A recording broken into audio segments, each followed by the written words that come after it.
13 mars prochain, le pape fête ses 10 ans de pontificat. À cette occasion, découvrez 5 mots de François qui ont bousculé la langue traditionnelle du Vatican.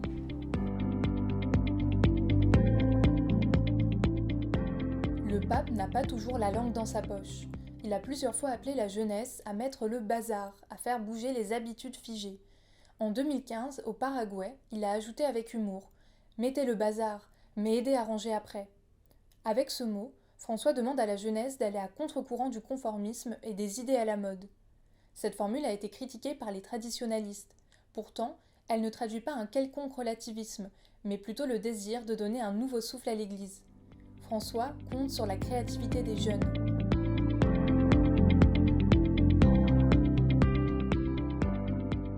François dénonce sans cesse cette culture du déchet, où une vie humaine semble être sans importance face aux chiffres de la bourse. Il n'hésite pas à critiquer le libéralisme sauvage, qui exploite aussi bien les êtres humains que les ressources naturelles.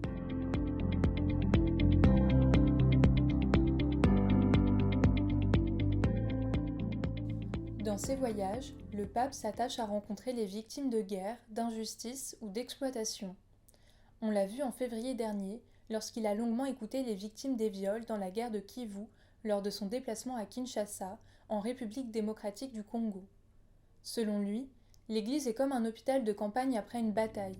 Elle doit consoler et soigner les blessures.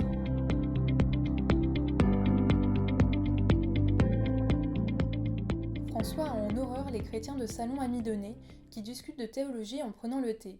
C'est ce qu'il appelle la mondanité. Le pape y voit une manière cléricale de gonfler son ego.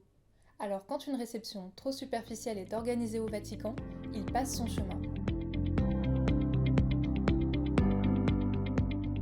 En 2016, à Ciudad Juárez au Mexique, alors que le mur pour empêcher les migrants d'Amérique du Sud d'entrer aux États-Unis est en construction, le pape déclare « Les murs ne sont jamais les solutions, mais les ponts ». Pour François, fils d'immigrés italiens en Argentine, vouloir échapper au désastre climatique ou économique est aussi légitime que de fuir la répression.